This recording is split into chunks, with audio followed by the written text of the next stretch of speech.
I'm 101 years old, and I need to tell you about the last thing my husband ever said to me. 7 words, that's all it was. 7 words that changed everything.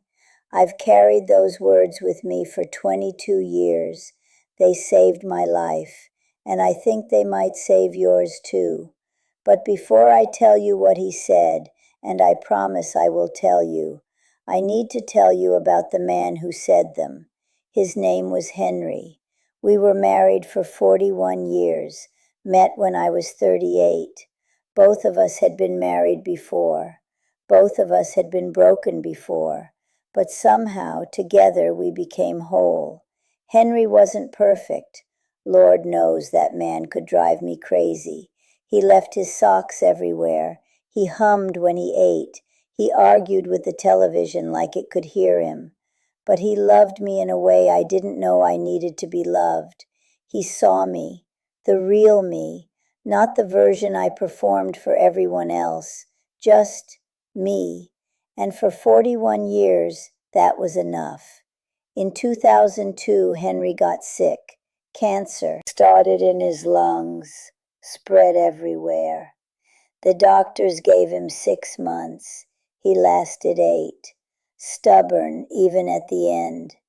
I spent those 8 months by his side, feeding him, bathing him, holding his hand through the pain, watching the strongest man I knew become small and fragile.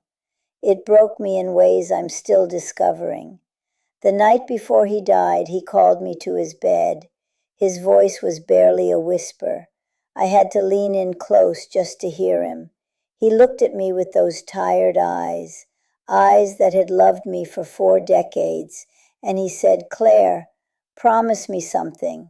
I said, "Anything, baby, anything." And he said, "Don't stop living just because I stop breathing." 7 words. Don't stop living just because I stop breathing. Then he squeezed my hand, closed his eyes, and fell asleep. He died the next morning, March 14th, 2003. I was holding his hand when he left, and I broke my promise immediately. The moment Henry died, I stopped living. I didn't leave the house for weeks. I stopped eating, stopped calling friends, stopped going to church. I sat in his chair and stared at the wall, waiting for something that wasn't coming. My daughter tried to help. Keisha tried to help. Everyone tried. But I didn't want help. I wanted Henry, and he was gone. I spent 2 years like that. 2 years of barely existing. 2 years of going through the motions while my soul sat in that chair, waiting to die. I had forgotten his words, or maybe I was ignoring them. Either way, I was breaking the last promise I ever made to him. Then one morning something happened. I was sitting in the kitchen staring at nothing when I heard his voice, clear as day, like he was standing right behind me. "Claire, you promised." I turned around. Nobody there, just the sunlight coming through the window. But I heard him. I know I did. And in that moment I remembered.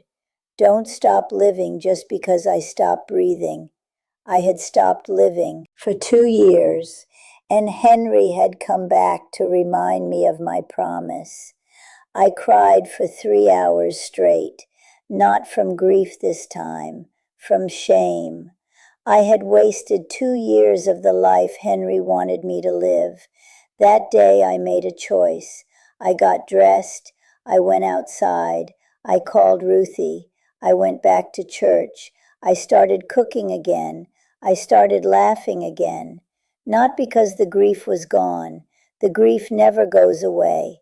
You just learn to carry it differently. I started living again because I made a promise. And Henry deserved better than a broken promise. It wasn't easy. Some days I'd wake up and forget he was gone. I'd reach for him in the bed. I'd start to tell him something, and then reality would crash back in. But I kept going. one foot in front of the other, one day at a time. Some days living felt like the hardest thing I'd ever done, harder than watching him die. Because at least when he was dying, I had a purpose. Taking care of him was my whole world. After he was gone, I had to find a new purpose, a reason to keep breathing. And I found it, slowly, in my daughter, in Keisha, in Ruthie, in church, in the small joys I'd forgotten existed. Here's what I need you to understand. When someone you love dies, a part of you wants to die with them. That's natural. That's grief. But dying while you're still alive? That's not honoring them. That's abandoning yourself. Henry didn't spend 8 months fighting to stay with me just so I could give up the moment he left. He fought for more time because he loved life, because he loved me, because he wanted me to keep going. When I stopped living, I wasn't honoring his memory. I was betraying it. His last words weren't just a request. They were a command. Keep living. Keep laughing. Keep loving. Don't let my death kill you too. That's what he was really saying. I've watched so many people make the same mistake I made.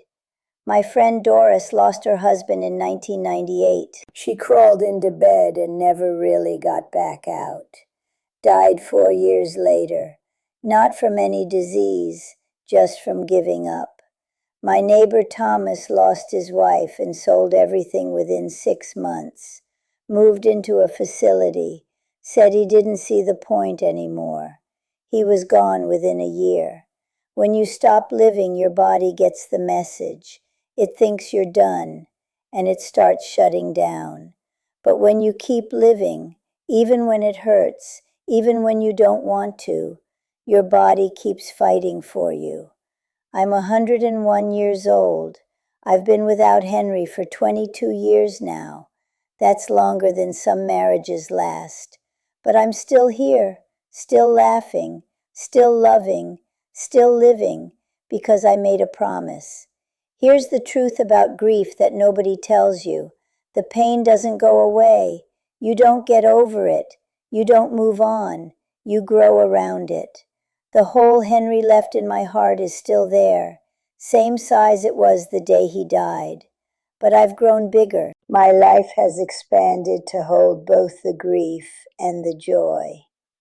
I can miss him and laugh in the same day. I can cry about what I lost and smile about what I had. I can carry the weight of his absence and still dance at my great-granddaughter's birthday party. That's not betrayal. That's honoring him. Henry didn't want me to forget him. He wanted me to remember him while living fully. There's a difference. If you've lost someone, a spouse, a parent, a child, a friend, I need you to hear me. They don't want you to stop living. They want you to carry them with you into the next chapter. They want to be part of your joy, not just your grief. They want their memory to make your life bigger, not smaller. Don't stop living just because they stopped breathing. That's the lesson. That's what Henry taught me with his last breath. I talk to him every day, you know. I tell him about my great-grandchildren. I tell him about the news. I tell him when something funny happens. I know he's listening. I know he's proud of me for keeping my promise. And when my time comes, and it will come, I'm 101. I'm going to see him again. And the first thing I'm going to say is, Henry, I kept living, just like you asked. And I know exactly what he'll say back. That's my girl. I can't wait for that moment. But I'm not rushing it, because I've still got living to do. Now tell me in the comments, who do you need to keep living for? What would they want you to do with the time you have left? I want to know, because we're in this together. And if you're in that dark place right now, that place where you've stopped living, I need you to hear Henry's words like they were meant for you, because they were. Don't stop living just because they stopped breathing. Get up tomorrow. Go outside. Call someone you love. Do something that would make them proud. That's how you honor them. Not by dying with them, by living for both of you. Now, if you'll excuse me, I need to go talk to Henry. There's a cardinal on the fence outside, and that means he's